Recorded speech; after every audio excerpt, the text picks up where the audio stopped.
मिलके इस्तकबाल करेंगे।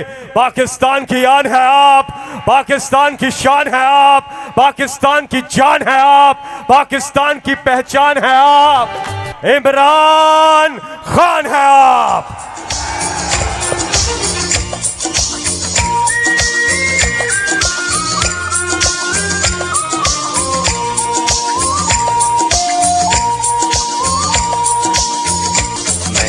पाकिस्तान हूँ, तू भी पाकिस्तान है। तू तो मेरी जान है, तू तो मेरी आन है, तू मेरा ईमान है।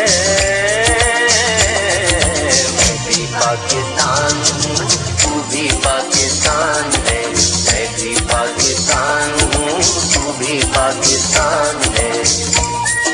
बिस्मिल्लाह, बिस्मिल्लाहिर्रहमानिर्रहीम। इय्याक नअबुदु व इय्याक नस्तईन। पेशावर, आपको याद है कि मैं आखिरी दफा यहां कब जलसा किया था?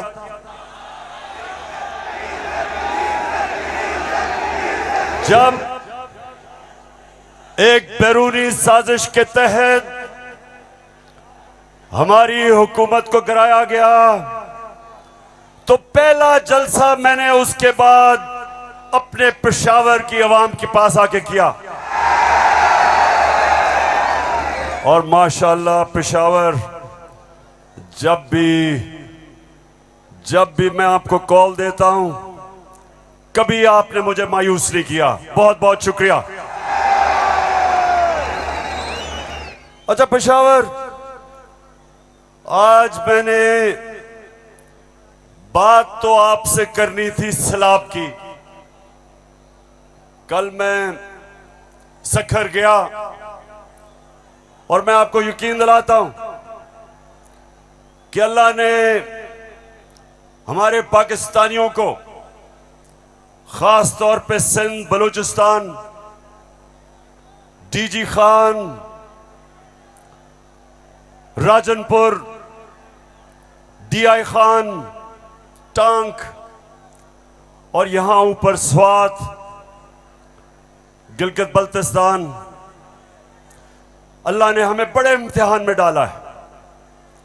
और सिंध में खास तौर पे मैं बात तो सिंध की करना चाहता था कि बहुत हमारे सिंध के पाकिस्तानी बड़ी मुश्किलों में हैं। लेकिन मैं आज बात करना चाहता हूं, जिस तरह का प्रोपेगेंडा चल रहा है, और खास तौर पे कल एक बड़ा मुनज़्ज़म प्रोपेगेंडा चला है, तो मैं उसके ऊपर पहले बात करूंगा और फिर आपसे पेशावर मजीद बातें होंगी। सबसे पहली चीज, मेरे पाकिस्तानियों, हम सबको एक चीज समझनी चाहिए कि कोई कौम, पेशावर मेरी कोशिश ये है कि मेरा ये सारे जो नौजवान यहां खड़े हैं, मैं आपकी तरबियत भी करूं, आप में सियासी शऊर पैदा करूं, आपको समझाऊं कि हकीकी आजादी क्या है, आपको समझाऊं कि ला इलाहा इल्लल्लाह ये कैसे एक इंसान को आजाद करता है। कैसे जब अल्लाह से आप दावा करते हैं कि अल्लाह तेरा सिवा कोई खुदा नहीं, तो आप अपनी वो जंजीरें तोड़ते हैं जो इंसान को जमीन पे रखता है, इंसान की परवाज रोकता है। ये जंजीरें परवाज रोकती हैं इंसान की, उसकी अजमत की। और मेरे नबी सल्लल्लाहु अलैहि वसल्लम ने मदीना में ला इलाहा इल्लल्लाह से इंसानों को आजाद कर दिया। छोटे इंसान बड़े इंसान बन गए। वो अरब जिनकी कोई हैसियत नहीं थी, चंद सालों में, पेशावर चंद सालों में दुनिया की इमामत की उन्होंने। ये तारीख का हिस्सा है। और मेरी भी कोशिश ये है कि मैं अपनी कौम की जो जंजीरें बंधी हुई हैं जमीन से, जो हम ऊपर परवाज नहीं कर पा रहे हैं, मेरी भी कोशिश ये है कि मैं अपने नबी सल्लल्लाहु अलैहि वसल्लम की सुन्नत पे चलते हुए अपनी कौम को जगाऊं और कौम को आजाद करूं, ताकि ये जंजीरें टूटे और मेरी कौम ऊपर परवाज करे। तो सबसे पहले ये जो प्रोपेगेंडा किया जा रहा है, ये जो चोरों का टोला एक अमरीकी साजिश के तहत इस मुल्क पे मुसल्लत किया गया, ये जो साजिशी टोला, ये जो इस मुल्क का 30 साल से खून चूस रहा था, आज हमारे ऊपर बिठाया गया हमारी बेहतरी के लिए नहीं, इस कौम को नीचा बनाने के लिए, कमजोर करने के लिए। और इसलिए मैं आपके पास आया हूं, दूसरी दफा आया हूं कि पेशावर मैंने इंशाअल्लाह आपको अपनी हकीकी आजादी की तहरीक में शामिल करके पाकिस्तान को एक अज़ीम कौम बनाना है, जो इल्लामा इकबाल की ख्वाब थी।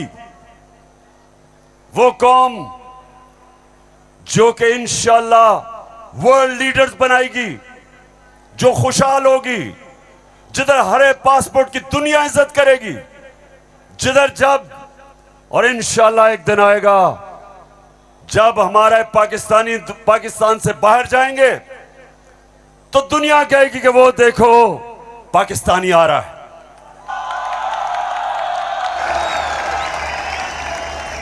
मेरे पाकिस्तानियों, एक ऐसा वक्त था कि अरब ताजिर, मुसलमान ताजिर जब मलेशिया और इंडोनेशिया गए तो कोई मुसलमान फौज नहीं गई थी इंडोनेशिया और मलेशिया। मुसलमान ताजरों का किरदार देख के, मुसलमानों के ताजरों की सच्चाई देख के, सादिक और अमीन ताजरों ने अपने किरदार से लोगों को मुसलमान किया। याद रखें, मुसलमानों ने फतह नहीं किया था मलेशिया और इंडोनेशिया, मुसलमानों का कैरेक्टर था जिसने फतह किया था। मैं वो चाहता हूं कि वो हमारे पाकिस्तानी बने कि जब आप दुनिया में जाएं तो लोग आपकी इज्जत करें, आपके पासपोर्ट की इज्जत करें। और वो कभी नहीं होगा जब तक आपके ऊपर ये चोर बैठे हुए हैं।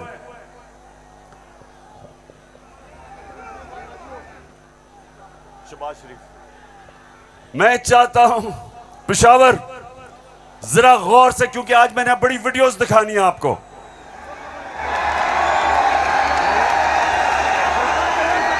आज आप ये जलसा पूरी तरह आपकी तरबियत भी होगी और आप एंजॉय भी करेंगे। तो मैं जो आपको कह रहा था, फिर से मैं जो आपको कह रहा था कि मैं चाहता हूं कि मेरी कौम एक खुददार गैरतमंद कौम हो, क्योंकि ला इलाहा इल्लल्लाह इंसान को गैरत देता है।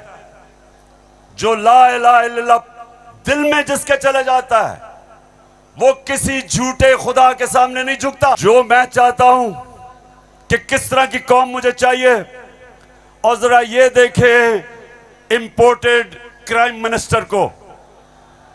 मैं सऊदी अरब से होके आया हूँ, मैं यूएई के होके, अभी मैं तुर्की होके आया हूँ, और मैंने उन भाइयों को कहा कि आप हमारे बड़े अजीम भाई हैं, हमेशा आपने हमारी मदद की। और मैंने यही कहा, जब मैं आया हूँ तो आप समझेंगे शायद ये मांगने आया है, मैं मांगने नहीं आया। मैं आया हूँ तो आप समझेंगे शायद ये मांगने आया है, मैं मांगने नहीं आया, लेकिन मजबूरी है। जिस तरह माजी में 75 साल में आपने हमारा हाथ बटाया है, कुछ अर्सा आप हाथ बटा। मैंने कहा मैं वादा करता हूँ कि इंशाअल्लाह हम पूरी कौम हम मिलकर दिन रात मेहनत करेंगे, पसीना कराएंगे, अपने पाँव पे खड़े होंगे। क्यों पेशावर, सुन लिया? ऐसे आदमी को आप अपना प्राइम मिनिस्टर मानते हो?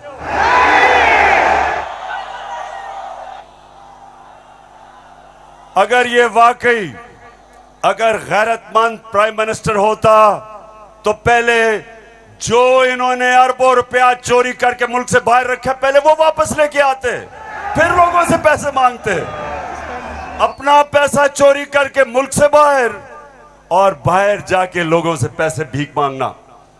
अच्छा पाकिस्तानियों, पेशावर, मैं आज आपको अब बताना चाहता हूं कि ये जो चोरों का टोला हमारे ऊपर मुसल्लत किया, अब इनको पता चल गया है कि ये हमें हरा नहीं सकते। हाँ मुझे पता है कि फजल रहमान भी इनमें से एक है। अब ये जो थ्री स्टूजेस हैं, इनको पता है कि मैच खेल के तो ये अब ये जीत नहीं सकते। इनको पता है कि जब भी इलेक्शन हुआ इन्होंने हारना है। अब ये कर क्या रहे हैं? साजिशें कर रहे हैं। किसी तरह इमरान खान को डिस्क्वालीफाई करवाओ, केस बनाओ, कभी तोशा खाना, कभी वो इनका पालतू इलेक्शन कमीशन, कभी वो कोशिश कर रहे डिस्क्वालीफाई करने के लिए। अदालत के अंदर मुझे दहशतगर्द बना दिया पेशवारों वालों। दहशतगर्द आपके सामने खड़ा है। कोशिश है कि किसी तरह बस इमरान खान मैच ना खेले। ये वैसे ही है, जब हम छोटे थे क्रिकेट खेलते थे तो जब एक टीम हारने लगती थी वो विकेट उठा के ले जाती थी। अब ये यही कर रहे हैं, मैच खेल नहीं सकते, किसी ना किसी तरह बस इमरान खान को बाहर निकालो टीम से। दूसरी चीज, और ये उससे खतरनाक चीज कर रहे हैं पेशावर, ये कोशिश कर रहे हैं कि किसी तरह पाकिस्तान की सबसे बड़ी जमात,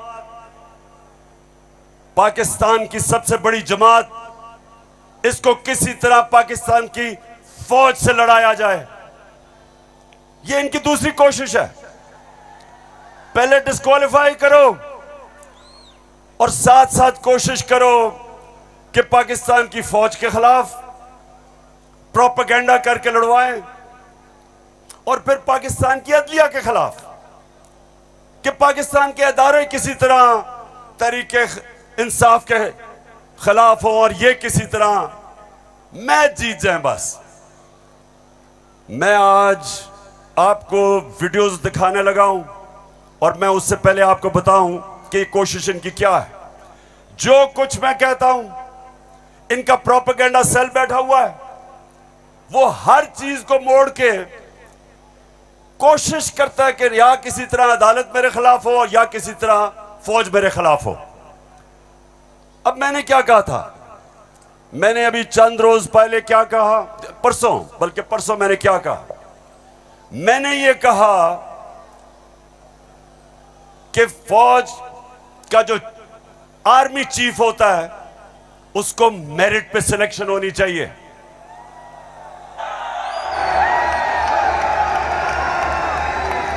अब मुझे ये बताओ कि कोई भी किसी का खैर ख्वाह होता है, वो हमेशा चाहेगा अगर इदारा मजबूत करना है मेरिट पे सिलेक्शन हो। ये दुनिया का असूल है। आपने अगर फैक्ट्री सही चलानी है ऊपर मेरिट पे आदमी बिठाओ। आपने अगर मुल्क को ऊपर लेके जाना है, क्रिकेट टीम अच्छी बनानी है तो मेरिट के ऊपर सिलेक्शन हो। इसमें क्या गलत बात की थी? और मैंने साथ ये कहा था कि नवाज शरीफ और आसिफ जरदारी, ये किसी सूरत इन दो डाकुओं को पाकिस्तान का आर्मी चीफ नहीं सिलेक्ट करना चाहिए। ये क्यों कहा था मैंने ये इसलिए कहा था, सबसे पहले नवाज शरीफ मुल्क का मुजरिम है, अरबों रुपए की प्रॉपर्टीज बाहर इसकी पैनमा में पकड़ा गया, सजा हुई इसको। झूठ बोल के मुल्क से बाहर भागा, मफरूर है। मुझे यह बताएं पेशावर, जरा मुझे यह बताएं कि क्या एक चोर को, एक मफरूर को, एक भगौड़े को जो मुल्क से बाहर पैसा ले जाता है, क्या उसको पाकिस्तान का आर्मी चीफ सिलेक्ट करना चाहिए? जरा मुझे बताएं। और इधर बात खत्म नहीं होती। दूसरी, डॉन लीक्स। डॉन लीक्स क्या थी? हिंदुस्तान पाकिस्तान की फौज को कह रहा था यह दहशतगर्दी कर रही है। हिंदुस्तान उस वक्त के पाकिस्तान के सिपाहसलार रहील शरीफ को कह रहा था यह दहशतगर्दों का सरदार है। और डॉन लीग्स में क्या चीज सामने आती है? बजाय नवाज शरीफ और नून लीग अपनी फौज के साथ खड़े हो, वो हिंदुस्तान को पैगाम पहुंचाते हैं कि जी हम कुछ नहीं कर रहे, फौज सब कुछ कर रही है। अपने से फौज को अलग कर लिया। काठमांडू में सार्क मीटिंग में बरका दत्त किताब में लिखती है कि नवाज शरीफ छुप छुप के नरेंद्र मोदी को मिल रहा था अपनी फौज से डर के। और दूसरी तरफ आसिफ जरदारी, वो अमेरिकनों को कहता है, अपने अमेरिका में पाकिस्तान का एम्बेसडर हुसैन हक्कानी, वो जाके अमेरिकनों को, एडमिरल मलन को कहता है कि जनाब गवर्नमेंट को और जरदारी की गवर्नमेंट को पाकिस्तान की फौज से बचा लो। ये वो लोग हैं, बताओ मुझे, ये आर्मी चीफ सिलेक्ट कर सकते हैं? क्या हम इतने अहम ओहदे इन दोनों चोरों के हाथ में देंगे? नहीं देंगे। लेकिन तीसरी चीज पेशावर सुनो, इन्होंने सबको, मैंने बार बार आपको वो मुरासला दिखाया जो अमरीकी अंडर सेक्रेटरी ने धमकी दी पाकिस्तान को, पाकिस्तान के एम्बेसडर असद मजीद को, कि अगर तुमने इमरान खान को ना हटाया तो पाकिस्तान को मुश्किलों का सामना करना पड़ेगा। और नो कॉन्फिडेंस मोशन में अभी टेबल नहीं हुई थी, तब वो धमकी देता है। और सबको पता है उसके बाद क्या हुआ। नो कॉन्फिडेंस आता है, चोरी के पैसे से मेंबर पार्लियामेंट खरीदे जाते हैं, करप्शन के पैसे से लोटे बनाए जाते हैं। और आपका भी एक बहुत बड़ा लोटा था। कौन लोटा था आपका?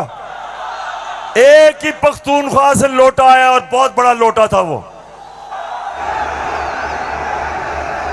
लोटों पे पैसा चलता है, लोटों पे नोट चलते हैं, और उसके बाद हमारी हुकूमत गिराई जाती है और इनको इंपोर्टेड हुकूमत ऊपर लगाई जाती है। और मेरा तीसरा सवाल है कि क्या वो लोग जो बाहर से मुसल्लत किए गए हैं, जिनके पैसे और दौलत बाहर पड़ी है, क्या उनको पाकिस्तान के आर्मी चीफ को अपॉइंट करना चाहिए? बताओ।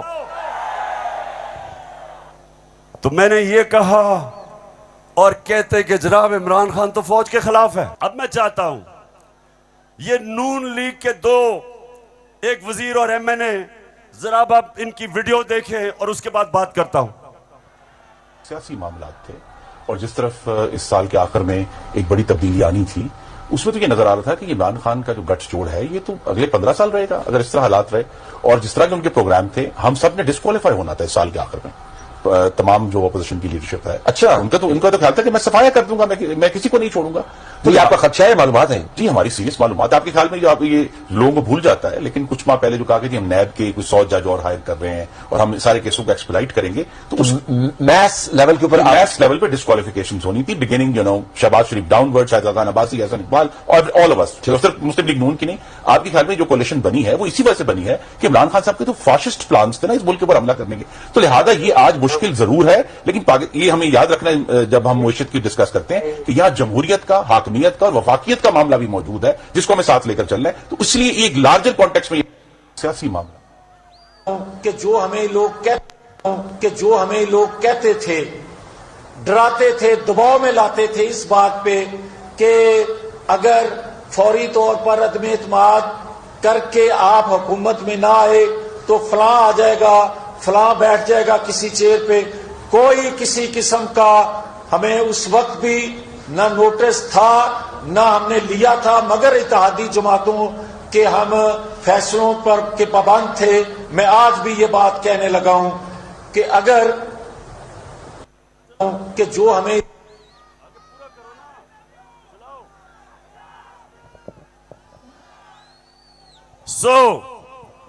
इसलिए ये हुकूमत हमारी गिराना चाहते थे कि इमरान खान एहतसाब ना कर दे। डर ये था कि अगर इमरान खान रह गया तो ये जेल में चले जाएंगे, क्योंकि इन्होंने जो चोरी किया वो पकड़ी जाएगी। मतलब ये कि ये इसलिए गिराना चाहते थे, महंगाई वजह नहीं थी, माइशत वजह नहीं थी, वजह सिर्फ एक थी कि इन्होंने एनआरओ लेना था और 1100 अरब रुपया अपना माफ करवाया। अब मैं ये चाहता हूं कि ये जो नून लीग प्रोपेगेंडा कर रही है कि इमरान खान फौज के खिलाफ है, जरा सुने कि इनके लीडर्स ने फौज के खिलाफ क्या बातें की। और मैं चाहता हूं मीडिया इसको दिखाए ताकि पता चले कि ये जो लोग आज इक्तदार में बैठे हैं और ये हर रोज प्रोपेगेंडा कि किसी तरह तहरीक इंसाफ और फौज की लड़ाई हो जाए, जरा ये सुने कि इन्होंने फौज के मुताल्लिक क्या बातें की थी। जनरल कमर जावेद बाजवा साहब, आपने हमारी अच्छी भली चलती हुकूमत को रुखसत करवाया, जजों से जोर जबरदस्ती से फैसले आपने लिखवाए। फौज के जवानों और अफसरों के नाम जब आप किसी फर्द वाहिद या मफाद प्रस्त टोले के लिए आइन तोड़ने के मुर्तकिब होते हैं, वहाँ आप खुद अपनी कौम को, अपने मुल्क और अपने लोगों को आइन शिकनों के रहमो करम पर छोड़ रहे होते हैं। हाँ, नवाज शरीफ ने ये जरूर किया कि उसने किरदारों और इदारों के दरमियान एक वाज़े लकीर खींच दी है। एक या दो अफराद इदारा नहीं हुआ करते, एक या दो अफराद इदारों की बदनामी का बायस बना करते हैं।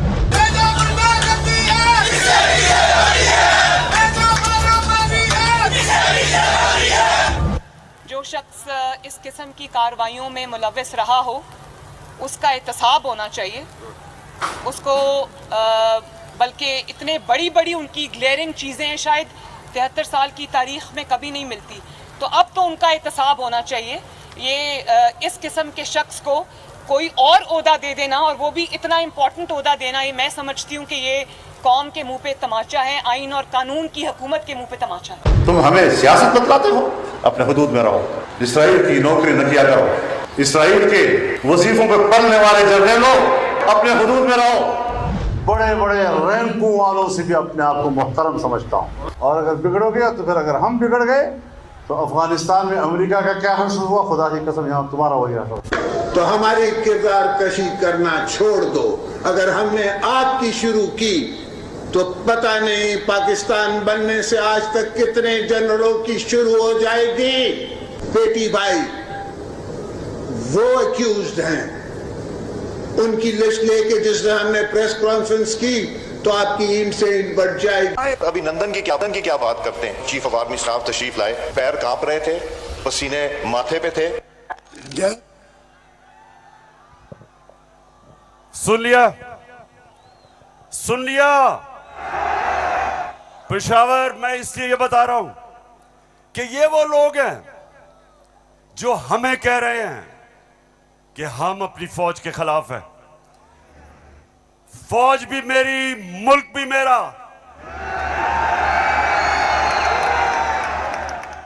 जितने इदारे मजबूत होंगे मुल्क मजबूत होगा, अदलिया मजबूत होगी मुल्क मजबूत होगा, फौज मजबूत होगी, हम आजाद हो सकेंगे। हम अपनी आजादी, हम किसी के सामने झुकेंगे नहीं।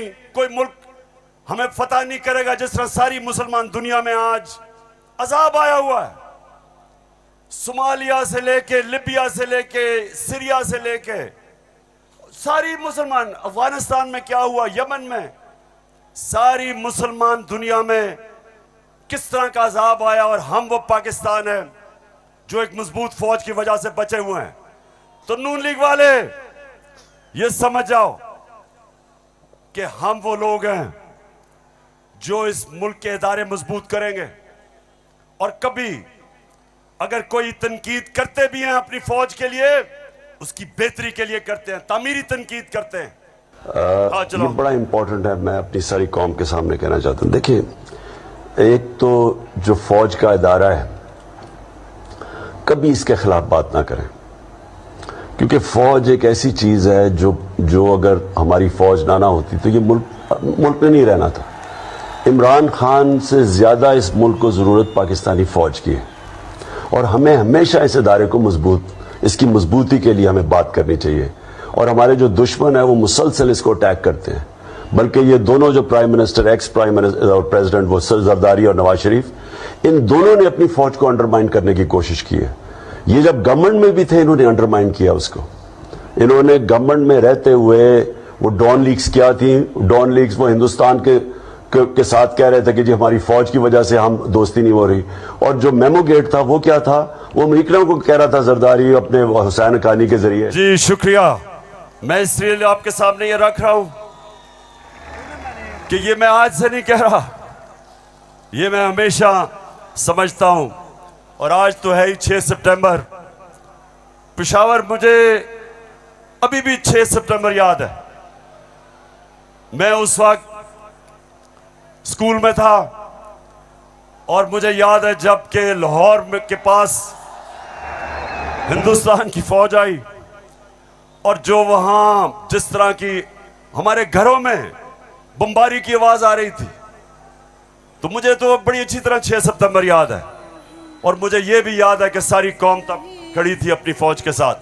अब दूसरी चीज मैं ये चाहता हूं कि आप सब देखें कि जुडिशरी के खिलाफ ये नून लीग ने पाकिस्तान की अदलिया के खिलाफ क्या बातें की हैं, जरा ये जरूर देखें, फिर मैं आप अगली बात करता हूं। इस तरह बेंच फिक्सिंग भी एक जुर्म, इस पे भी 100 मोटो। फजल रहमान देख ले कितना गुस्सा चढ़ा हुआ है इसको। सारे फैसले एक ही जज करेगा, जैसे लगता है कि उसका जज नहीं है, उसकी पार्टी का रुकन हो।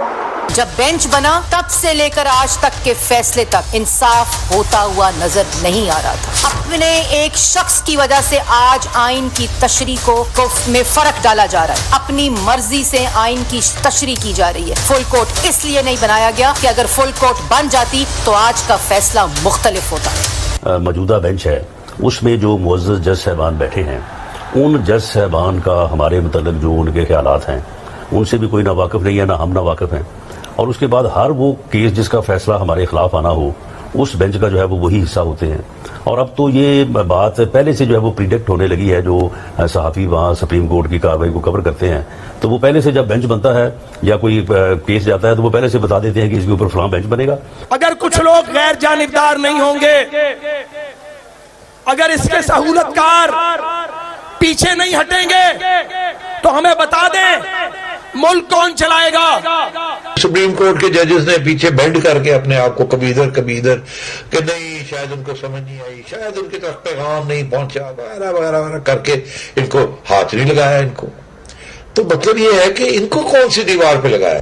तो जिस तरह मैच फिक्सिंग एक जुर्म है, इस तरह बेंच फिक्सिंग भी एक जुर्म है। जब बेल का फैसला होने वाला होता था, जेल में उस दिन खबर मिलती थी कि 3 हफ्तों के लिए बेंच डिसॉल्व हो गया, नया बेंच, या कोई जज छुट्टी पे चला गया। जाता नहीं था, भेजा जाता। काजी फाइज ईसा साहब के मामले में माय लॉर्डशिप से ये पूछना चाहती हूँ कि वो आपके ब्रदर जज थे ना, आपने क्या किया?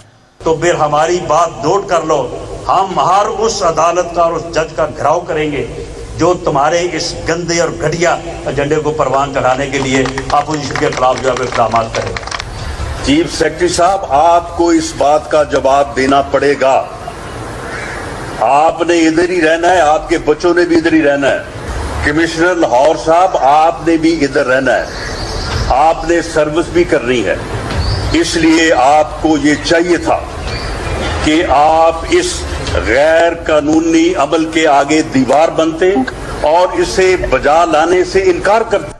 आला अदलिया के जजेस पार्टी बनकर अगर चीफ जस्टिस वो जबान इस्तेमाल करेंगे जो इमरान खान कंटेनर पे चढ़ के करता था, तो उस जबान का वही जवाब मिलेगा जो नवाज शरीफ के सियासी मुखालिफिन को दिया जाता है। आप कौन होते हो किसी की तौहीन करने वाले? आप कौन होते हो किसी की तज़हीक करने वाले? ऐसे ना इंसाफी पर मबनी फैसले करोगे, बुग्स पर मबनी फैसले करोगे, इंतकाम वाले फैसले करोगे तो कौन इज्जत करेगा आपकी? फिर तौहीने अदालत लगा देते हो। 5 मेंबर बेंच ने सियासी पार्टी बना दिया पूरी अदलिया को और उसको मुस्लिम लीग नून के सामने ला के खड़ा कर दिया। क्या बताओ, मुल्क की सबसे बड़ी अदालत की इससे भी बड़ी तौहीन हो सकती है कोई? हम आपकी इज्जत करना चाहते हैं, आप भी तो अपनी इज्जत करवाओ। तो जस्टिस अजमत सईद साहब जो है उनको कौन नहीं जानता, पर्सनली जाती तौर पे असरअंदाज होकर उन्होंने JIT बनवाई, बदनाम जमाना JIT को आज तक व्हाट्सएप। मैं सिर्फ आपको ये थोड़ा सा सैंपल दिखा रहा हूं कि किस तरह का ये अपने पाकिस्तान की अदलिया के खिलाफ क्या जबान इस्तेमाल की गई है। और मैं अपना आपको बता दूं, आज से 26 साल पहले जब मैंने सियासत शुरू की तो उसको इंसाफ की तहरीक का, आजाद अदलिया के लिए सबसे पहले हम खड़े हुए। जेल में वाहिद सियासी लीडर था जो आजाद अदलिया के लिए जेल में गया। 2008 की इलेक्शन बॉयकॉट की अपनी अदलिया के लिए। उसके बाद जब हम इक्तदार में आए तो इस्लामाबाद में 50 साल के बाद पहली दफा जुडिशल कॉम्प्लेक्स बनाया अपने जजेस के लिए। मैं ये इसलिए आपको कह रहा हूं कि जो कानून की बालादस्ती, रूल ऑफ लॉ, कोई माशरा आगे नहीं बढ़ सकता जब तक वहां इंसाफ नहीं होता, और इंसाफ देती है अदलिया। इसलिए हमने हमेशा अपनी अदलिया की इज्जत की है। ये जो नून लीग के लोग हैं जो आज जिस तरह की जबान इस्तेमाल कर रहे हैं, सोशल मीडिया पे अटैक कर रहे हैं इस्लामाबाद के चीफ जस्टिस को, ये कभी, मैं आपको ये बता रहा हूं कि मैंने कभी अपनी पार्टी को इजाजत नहीं दी कि अदलिया को अटैक करे, क्योंकि आखिर में इंसाफ होगा तो मुल्क में खुशहाली आएगी, और इंसाफ अदलिया देती है। मुझे बड़ा जनाब इन्होंने कहा कि देखें इमरान खान ने कोई बड़ी गलत जबान इस्तेमाल कर दी। मैं आप सबके सामने आज ये कहना चाहता हूं कि मैं अपनी अदलिया की इज्जत करता हूं, लोअर कोर्ट्स की इज्जत करता हूं, वो लोअर कोर्ट्स जो आम इंसानों की खिदमत करते हैं। और मुश्किल हालात में अगर एक मजिस्ट्रेट जेबा के खिलाफ ऐसे लगा कि मैंने कोई सख्त जबान इस्तेमाल की, उसकी वजह थी मैं शहबाज गिल को देख रहा था, उसके ऊपर तशद्दुद हुआ, उसको जिसको कहते हैं कस्टोडियल टॉर्चर, उसको हवालात में बंद करके तशद्दुद किया गया, नंगा किया गया। और उसकी जब हमने देखा उसके हालात और उसके ऊपर प्रेशर डाला गया कि मेरे खिलाफ स्टेटमेंट दे, मेरे ही उसके ऊपर अगर ज्यादा ऐसे लगा सख्त स्टेटमेंट है, ये मेरा मकसद नहीं था। कभी मैं ये नहीं समझ सकता कि मैं किसी जज को धमकी दूं, लेकिन मैं आज सबको ये कहना चाहता हूं कि इस मुल्क में जब तक इदारे मजबूत और ताकतवर नहीं होंगे, मुल्क ऊपर नहीं आएगा। आज अगर मगरिब के अंदर खुशहाली है तो वहां इंसाफ है। जितना ज्यादा इंसाफ और कानून की बालादस्ती, उतना खुशहाल माशरा। तो मेरी तो पहले दिन से यह स्ट्रगल है। तो पेशावर सबको मैं आज पैगाम देना चाहता हूं कि ये जो कोशिश की जा रही है तहरीक इंसाफ को इदारों से लड़ाने की। ये कौम सब समझ गई है, कौम में सियासी शऊर आ गया है।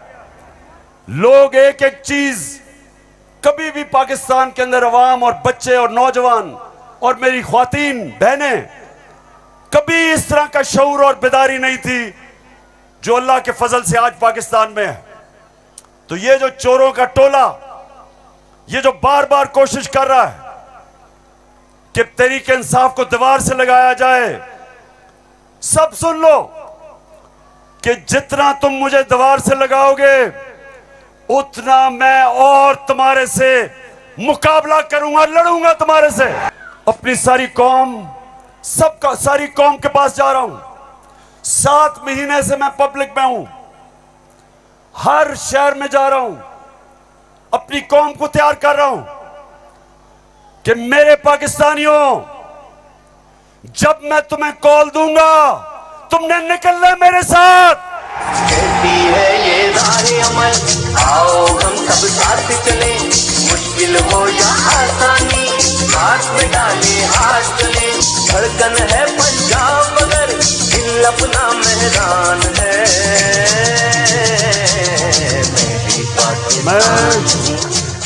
अच्छा पेशावर, जब हमें इन्होंने हटाया था, फिर से मैं आपको याद करा दूं, उस वक्त पाकिस्तान तेजी से तरक्की कर रहा था। जो इस हुकूमत ने जो किताब माइशत के ऊपर शाया की, जिसको कहते हैं इकोनॉमिक सर्वे ऑफ पाकिस्तान, उसके अंदर पाकिस्तान 17 साल के बाद सबसे तेजी से हमारी माइशत ऊपर जा रही थी। 5.6 और चौथे साल 6%। आज IMF कह रहा है, आलमी इदारा कह रहा है कि 6% से अब हमारी माइशत 1% से भी कम पे जा रही है। यानी माइशत सुकड़ रही है, बेरोजगारी बढ़ रही है, फैक्ट्रियां बंद हो रही हैं। किसान जिसने रिकॉर्ड पैदावार की थी, उसकी पैदावार नीचे जा रही है, क्योंकि बिजली और फजलुर रहमान की कीमत ऊपर चली गई है। ट्यूबवेल के लिए जो डीजल चाहिए वो महंगा हो गया। बिजली, अच्छा बिजली के बिल जिन जिन के पास आए हैं, जरा मुझे हाथ खड़े करके बताएं, कभी पाकिस्तान की तारीख में इतनी महंगी बिजली नहीं थी।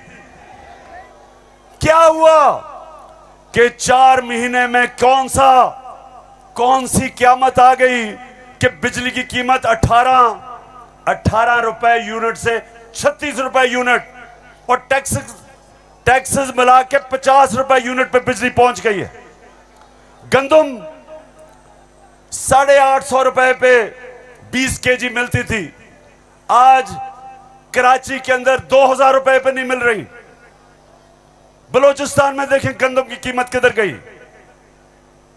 हमारे दौर में, ये जरा गौर से सुने, हमारे दौर में तेल इंटरनेशनल मंडी में 103 से 115 डॉलर पे बिकता था। आज वो पहुंच गया 96 डॉलर पे। तेल की कीमत इंटरनेशनल मंडी में कम हो गई है। लेकिन हमारे दौर में 1 लीटर पेट्रोल 150 रुपए और 1 लीटर फजलुर रहमान 145 रुपए। आज 234 पे पहुंच गया। बिजली दुगनी, पेट्रोल डीजल ऊपर, सब कुछ महंगा और रुपया गिर रहा है। IMF के प्रोग्राम के बावजूद रुपया गिर रहा है। IMF ये कहता है कि आगे पाकिस्तान के जो माशी हालात है वो और बिगड़ने वाले हैं। बिजली की कीमत अभी और बढ़ेगी, GST लगेगा 17%, कीमत और ऊपर, पेट्रोल डीजल और ऊपर। तो मेरे पाकिस्तानियों, आज हम नहीं, IMF कह रहा है कि पाकिस्तान श्रीलंका की तरफ जा रहा है, यानी माशी तबाही की तरफ जा रहा है। तो सवाल आज ये है कि वो कौन थे, वो कौन मुजरिम थे, कौन इस कौम के गद्दार थे जिन्होंने बैरूनी साजिश का हिस्सा बन के इस मुल्क में आपकी हुकूमत कराई और इन चोरों को लेके आए।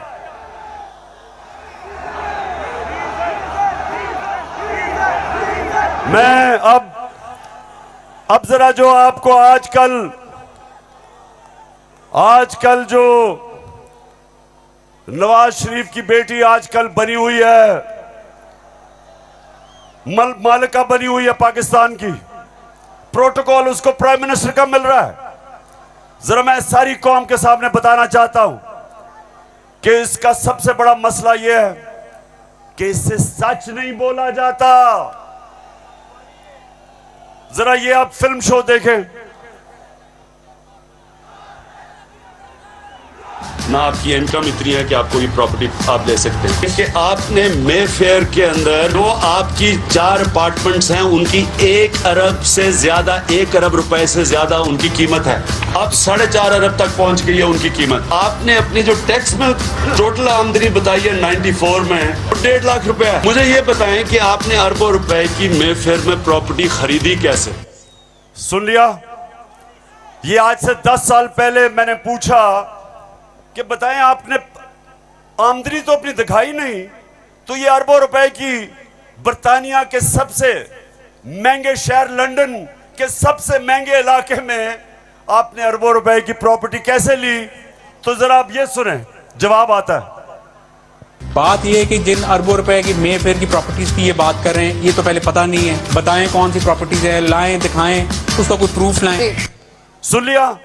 कहते किधर है ये प्रॉपर्टी, किसकी बात कर रहे हैं? अब ये जरा मरियम बीबी को भी सुन लो कि इस तरह मुझे लगा कि आप लोगों को बेवकूफ नहीं बना सकते। मेरी सेंट्रल लंदन में प्रॉपर्टीज तो दूर की बात है, मेरी पाकिस्तान में भी कोई प्रॉपर्टी नहीं है। मैं अपने वालिद के साथ है और मुझे समझ नहीं आई कि मेरी और मेरी वालदा की और बहन भाइयों की प्रॉपर्टीज ये कहाँ से निकाल के ले आए हैं। मेरे नाम पाकिस्तान में कोई प्रॉपर्टी नहीं है, ये तो इंग्लैंड की बात है। सुन लिया? सुन लिया पेशावर? सुन लिया आपने? मेरी बहनों, आपने सुन लिया कि लंदन तो छोड़े, मेरी पाकिस्तान में भी कोई प्रॉपर्टी नहीं है। मेरे तो बहुत बुरे हालात हैं। अब मरियम बीबी को नहीं पता था कि एक इंटरनेशनल इंकशाफ होता है, पैनामा पेपर्स। दुनिया में जो सीक्रेट डॉक्यूमेंट्स हैं वो लीक हो जाती हैं।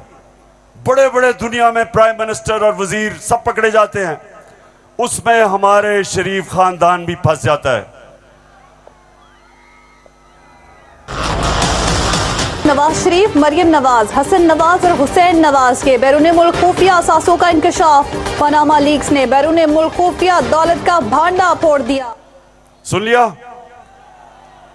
अब ये सुना, ये इंकशाफ हो गया। जब इंकशाफ हुआ तो मरियम के भाई हुसैन शरीफ क्या कहते हैं, ये जरा सुन लें। मैं इस बात को तस्लीम करता हूँ कि अल्हम्दुलिल्लाह पाक लेन के ऊपर जो अपार्टमेंट्स हैं वो अल्हम्दुलिल्लाह हमारे हैं। मैं इस बात को तस्लीम करता हूँ कि उनको ऑफशोर कंपनीज नेस्कॉल लिमिटेड और नीलसन लिमिटेड जो है उनको ओन करती हैं। और मैं आपको ये भी अर्ज करता हूँ उनको होल्ड कर रही है इस वक्त मरियम नवाज शरीफ, मेरी हमशीरा जो है। पेशावर सुन लिया कि छुपाई हुई थी प्रॉपर्टीज। एक हदीस है कि शैतान आप इंसान के गुनाह दुनिया में नशर कर देता है। वो दुनिया में नशर हो गए, उन्होंने कहा हमारी प्रॉपर्टीज नहीं, प्रॉपर्टी सामने आ गई। अब ये मैं आपको समझाने की कोशिश कर रहा हूं।